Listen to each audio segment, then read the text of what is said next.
গতকাল রাত্রেবেলা আমরা থানার অফিসাররা যখন আরএস পাড়াতে রুটিন ভেহিকেল চেকিং করছিল, তখন দেখতে পাচ্ছি যে একটা ইকো গাড়ি আসছে।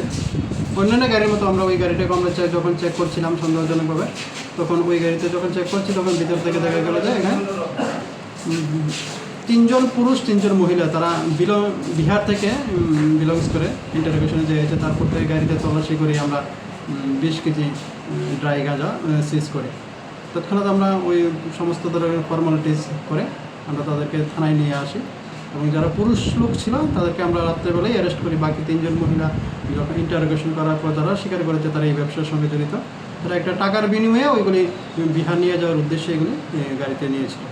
সঙ্গে সঙ্গে আমরা গাড়িটা এবং গাড়ির যে চালক এবং তাদের সবাইকে আমরা অ্যারেস্ট করি এবং NDPS একটা আমরা একটা মামলা গ্রহণ করি। তাদের একজন নাম হচ্ছে শম্ভু কুমার, আরেকজনের নাম হচ্ছে মন্টু মণ্ডল, আবদেশ কুমার মণ্ডল, তাদের বাড়ি বিহার।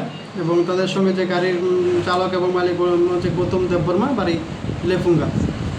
এবং সঙ্গে যারা মহিলা ছিল তাদের একজনের নাম হচ্ছে অঞ্জলি মণ্ডল, আরেকজনের নাম হচ্ছে সঙ্গীতা কুমারী, আর আরেকজনের নাম হচ্ছে ললিতা দেবী। তাদের প্রত্যেকের বাড়ি বিহার। এখন আমাদের থানাতে আছে, আমরা সমস্ত কিছু আইনি প্রক্রিয়া শেষ করে আজকেই খোয়াই আদালতে প্রেরণ করব।